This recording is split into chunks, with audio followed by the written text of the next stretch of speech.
For today's video po, ating ayusin natin how to paano magkabit ng LCD ng Huawei. Ito po yung una, step by step. Una, tatanggalin yung SIM, tapos babaklasin natin yung cover sa likod. Then sunod, tatanggalin natin yung mga bolt nya. Tatanggalin natin, dandahan lang hanggang matanggalin lahat.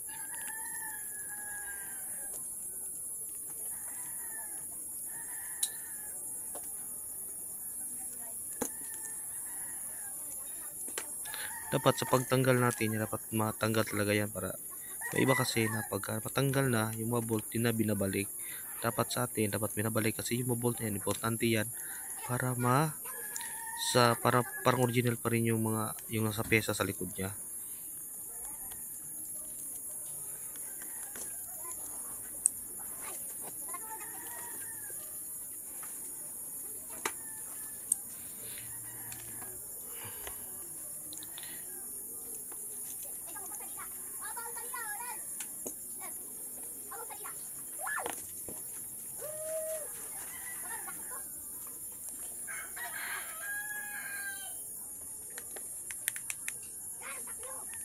Ito na yan, natanggal na yung cover niya.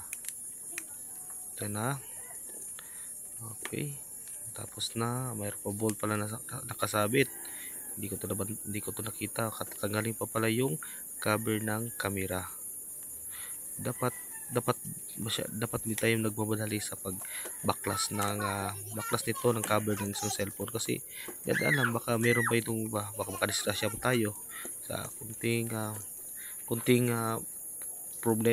problema lang, bigla na laki kasi sobrang mabilisan na trabaho. Ito na yon, nangyari na.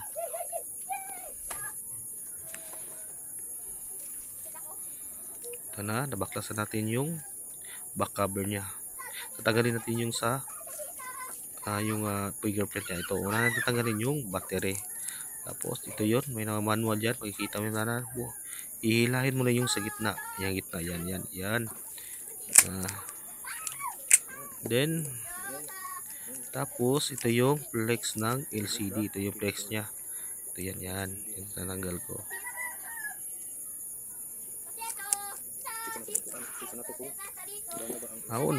Try muna natin ulit yung LCD pala, yung bagong bili na LCD.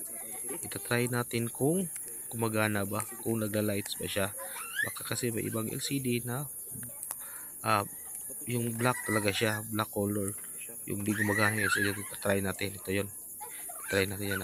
Ita-try natin bago natin ikabit para sure talaga.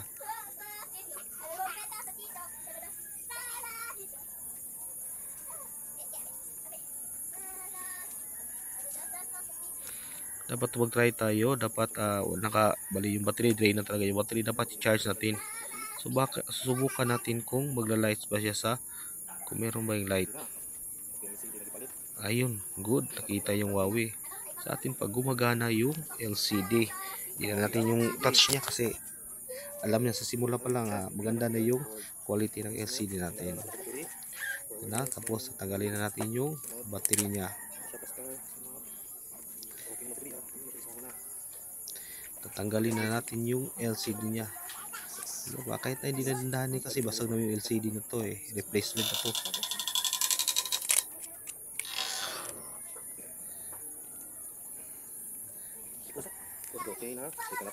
Tapos ito na yun dapat. Ito na LCD. Try natin kung gumagana ba talaga yung LCD nya. Yan. Yung patunay na maganda yung LCD na nabili natin.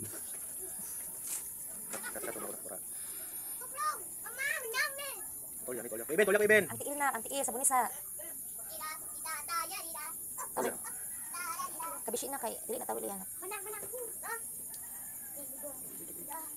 Siguro lang siya. Okay, tugay siya kay naka-ilan kay di mo kailangan ng kuno, kailangan i-fit pa siya. Magana yung touch niya. Maganda yung check natin yung LCD kung gumagana ba.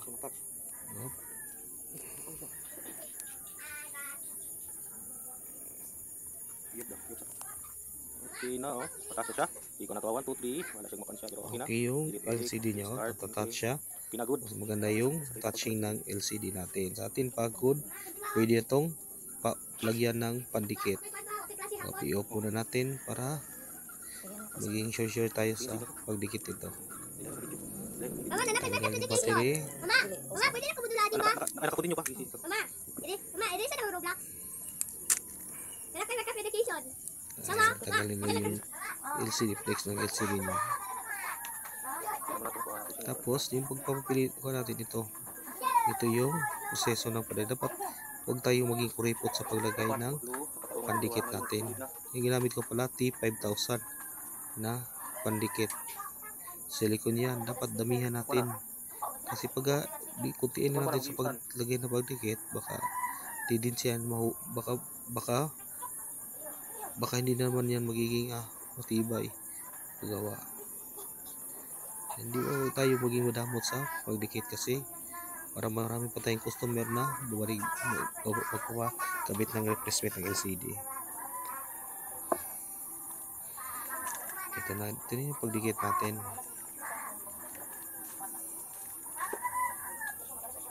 Ayan.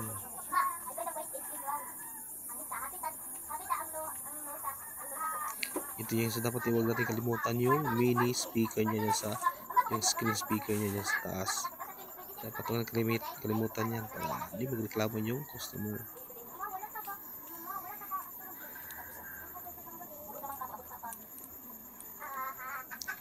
Ito na, tapos ilagay natin, balik natin yung ilagay na natin yung flex niya. I-flex na natin lahat yan kasi okay naman yung LCD, balik na yung battery. Dapat naka-plaster lahat yan.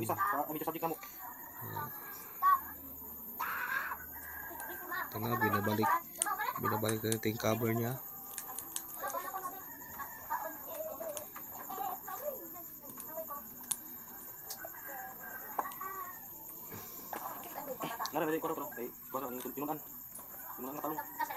Ayan, balik natin yung mga bolt.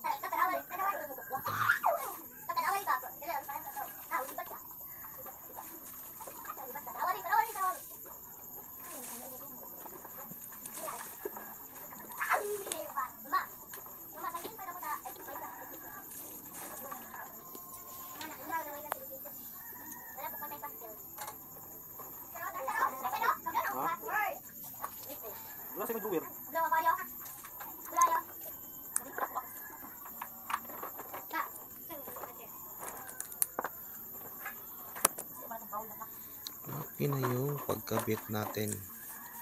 Okay na yun. Dito dapat huwag tayo lalagay pa natin yung back cover niya pala. Nalimutan ko na. Then ito na. Lagyan na natin yan ng tape. Dapat damihan tayo ng tape yan para sure talaga na hindi makikita yung backlight niya. And dito lang po. Salamat sa panonood sa konting video ko. Dapat may natutunan din tayo. At hanggang dyan lang po.